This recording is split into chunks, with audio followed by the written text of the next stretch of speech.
Hi guys, welcome to our channel hello health. तो आज इस वीडियो में हम बात कर रहे हैं इनफर्टिलिटी के बारे में। तो महिलाओं के जीवन में माँ बनना बहुत ही सुखद अनुभव होता है, लेकिन प्रेजेंट टाइम की जो मॉडर्न लाइफस्टाइल है एंड अदर्स रीजंस की वजह से इनफर्टिलिटी की प्रॉब्लम लोगों में बढ़ती ही जा रही है। तो इस वीडियो में हम आपको बताएंगे कि जो इनफर्टिलिटी की जो प्रॉब्लम है, काजेज हैं, वो क्या हैं, इनकी प्रिवेंशंस क्या हो सकते हैं, आप टेस्ट कौन कौन से ले सकते हैं और इसके सॉल्यूशन भी क्या है, इस वीडियो में हम आपको बताएंगे। लेकिन अगर आपने अभी तक हमारे चैनल को सब्सक्राइब नहीं किया है तो प्लीज़ सब्सक्राइब अवर चैनल, ताकि हमारी वीडियोज़ के अपडेट्स आपको मिलती रहें और आप अपनी सेहत के प्रति जागरूक रहें। तो अभी हम ये देख लेते हैं कि वाकई में जो इनफर्टिलिटी है, मांझपन, वो क्या है। तो जब कोई भी महिला या फीमेल प्रेगनेंसी चाहकर भी कंसीव नहीं कर पाती है तो वो कंडीशन क्या कहलाती है? इनफर्टिलिटी।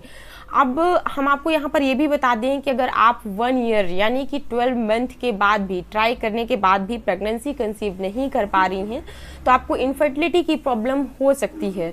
यहाँ पर हम आपको ये भी बता दें कि इनफर्टिलिटी की जो प्रॉब्लम है, अगर वो आपके साथ है, इसके लिए फीमेल और मेल दोनों ही जिम्मेदार यानी दोनों ही रिस्पॉन्सिबल हो सकते हैं। कोई एक मतलब बगैर टेस्ट कराए, विदाउट टेस्ट आप किसी एक को जिम्मेदार नहीं ठहरा सकते हैं। इसलिए आप रिजल्ट्स आने के बाद ही ये कह सकते हैं कि क्या प्रॉब्लम है या कि फिर क्यों ऐसा आपके साथ हो रहा है। तो ये मेल भी रिस्पॉन्सिबल हो सकते हैं, फीमेल भी रिस्पॉन्सिबल हो सकते हैं, लेकिन इस वीडियो में हम बात कर रहे हैं फीमेल इनफर्टिलिटी की। तो इस वीडियो में हम आपको बताएंगे फीमेल इनफर्टिलिटी क्या है। तो हम ये देखते हैं कि फीमेल्स में जो इनफर्टिलिटी के मेन रीजन्स होते हैं वो कौन कौन से हो सकते हैं। तो यहाँ पर आपको फर्स्ट रीजन है हार्मोनल इनबैलेंस का। हमारी बॉडी हार्मोन्स के ऊपर ही काफ़ी हद तक डिपेंड होती है। हार्मोन्स हमारी बॉडी में जो भी वर्क करते हैं उसका हमारी लाइफस्टाइल पर बिल्कुल डायरेक्टली इफेक्ट पड़ता है। तो हार्मोन्स अगर इनबैलेंस होते हैं तो उसका इफेक्ट हमारी फर्टिलिटी पर ही पड़ता है। तो हार्मोनल इनबैलेंस से आपकी इनफर्टिलिटी इफेक्टेड होती है।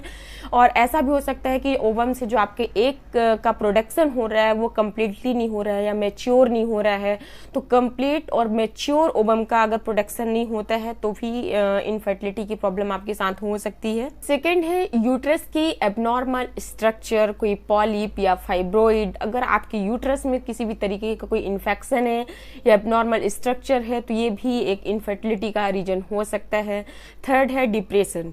आज की भागदौड़ भरी जिंदगी में डिप्रेशन लोगों की लाइफ का बिल्कुल एक हिस्सा सा बन गया है, जो आपकी इनफर्टिलिटी का एक मेन रीजन बन सकता है। ये आपके डायरेक्टली आपकी जो बॉडी है, माइंड है, उस पर इफेक्ट करता है, लेकिन लोगों को इस बात का आभास बिल्कुल भी नहीं हो पाता है। तो डिप्रेशन भी आपकी इनफर्टिलिटी का एक मेन रीजन हो सकता है। फिर है एज।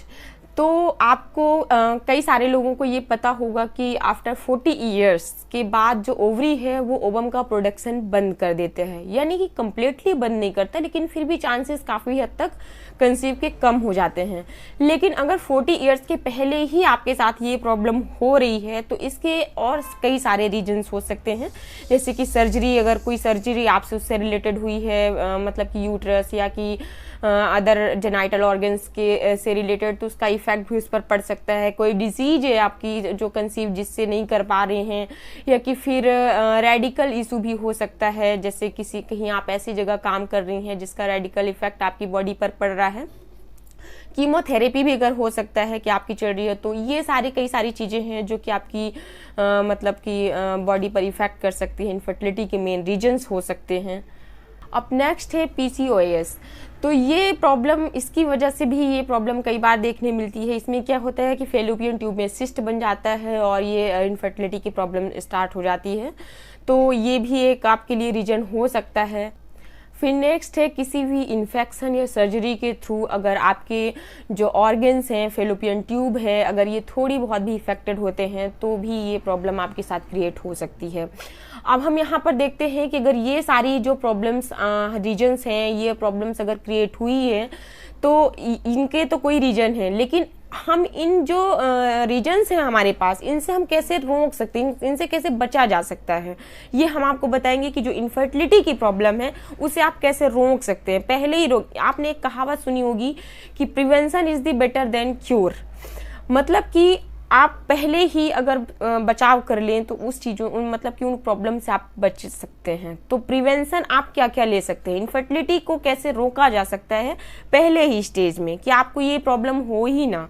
तो यहाँ पर हम आपको बता रहे हैं कि प्रिवेंशन आप क्या क्या ले। तो फर्स्ट है आपको बैलेंस डाइट लेना है, यानी कि डाइट में आपको विटामिन्स, मिनरल्स भरपूर मात्रा में अपनी डाइट में शामिल करना है, क्योंकि कहीं ना कहीं डाइट जो होती है हमारी बॉडी को पूरी तरीके से इफेक्टेड करती है।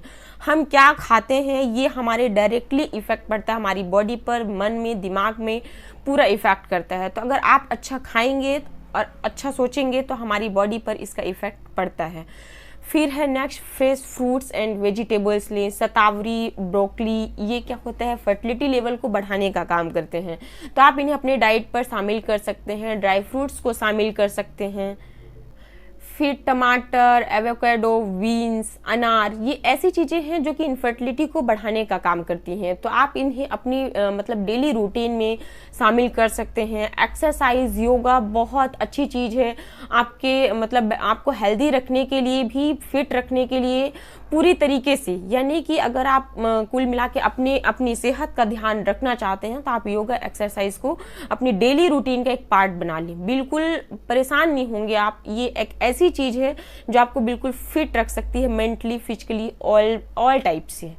फिर स्मोकिंग, अल्कोहल से तो बिल्कुल भी दूर रहना है, क्योंकि इनफर्टिलिटी को बढ़ाने का काम करती हैं। चाय, कॉफ़ी से भी आपको दूर रहना है, क्योंकि इसमें मौजूद जो कैफीन होता है ये भी फर्टिलिटी लेवल को कम करने का काम करते हैं। प्रिजर्वेटिव फूड हो गया, कोल्ड ड्रिंक्स हो गए, ऑयली फूड्स हो गए, नॉन वेज हो गए, इन सारी चीज़ों को आपको अपने डेली रूटीन से या तो अवॉइड करना है या तो फिर बहुत ही कम मात्रा में अपनी डेली रूटीन में शामिल करना है, क्योंकि इनफर्टिलिटी लेवल को ये बढ़ाने का काम करते हैं। आपको अपनी डेली रूटीन में ऐसे फूड्स शामिल करने हैं, ऐसे डेली रूटीन का ऐसी चीज़ों का पार्ट बनाना है जो फर्टिलिटी लेवल को बढ़ाने का काम करते हैं। जो फर्टिलिटी लेवल को घटाने का काम करते हैं, लो करते हैं, उनको अपनी डेली रूटीन का पार्ट बिल्कुल भी नहीं बनाना है। तो इन तरीकों को अपनाकर आप अपनी फर्टिलिटी लेवल को बढ़ा सकते हैं, यानी कि अगर आप इन तरीकों को अपनाते हैं अपनी डेली रूटीन में तो इनफर्टिलिटी की जो प्रॉब्लम है आपके साथ काफ़ी दूर हो सकती है।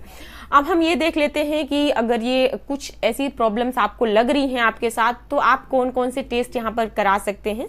तो यहाँ पर फर्स्ट है ओवेल्युएशन टेस्ट, यानी कि ओवेल्युएशन टेस्ट होता है जब ओवम का प्रोडक्शन हो चुका होता है, उस वक्त आप ओवेल्युएशन का जो टेस्ट होता है वो आप कब करवा सकते हैं, यानी कि 14 डेज जो आपकी जो मेंसेस है उसके 14 डेज के बाद।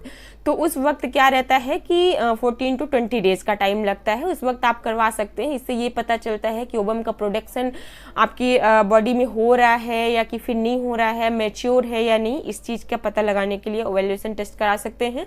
सेकेंड है हार्मोनल टेस्ट। तो ल्यूटिनाइजिंग एंड प्रोजेस्टेरॉन्स हार्मोन्स जो हमारी बॉडी में प्रेगनेंसी के लिए रिस्पॉन्सिबल होते हैं, तो ये टेस्ट भी आप करा सकते हैं।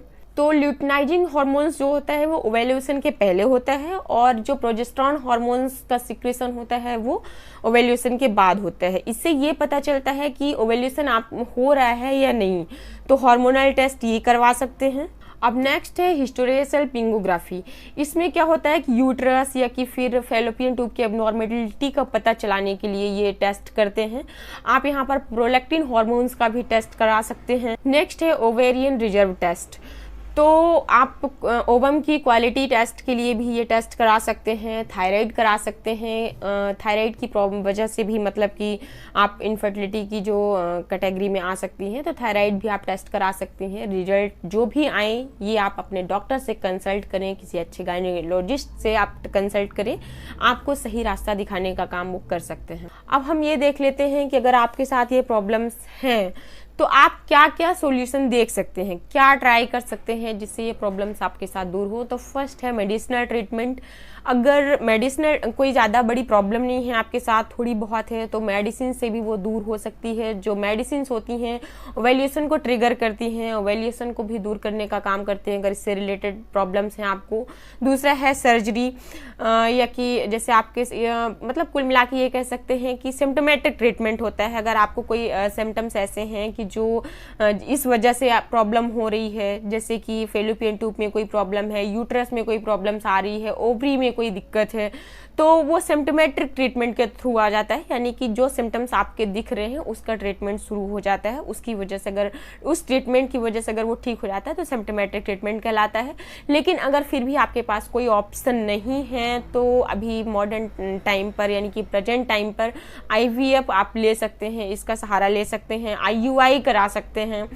और अगर ये भी आपको नहीं, मतलब कि अगर आप ये भी नहीं कर पा रहे हैं तो लास्ट आपके पास ऑप्शन है, आप अडॉप्ट कर सकते हैं, तो आप फिर भी एक अच्छे पेरेंट्स बन सकते हैं। अगर आप बच्चे को जन्म नहीं दे पा रहे हैं तो अडॉप्शन भी आपके लिए बहुत बेस्ट तरीका हो सकता है। तो अगर वीडियो आपको हेल्पफुल लगी हो तो लाइक बटन प्रेस करें और चैनल को सब्सक्राइब करना बिल्कुल ना भूलें।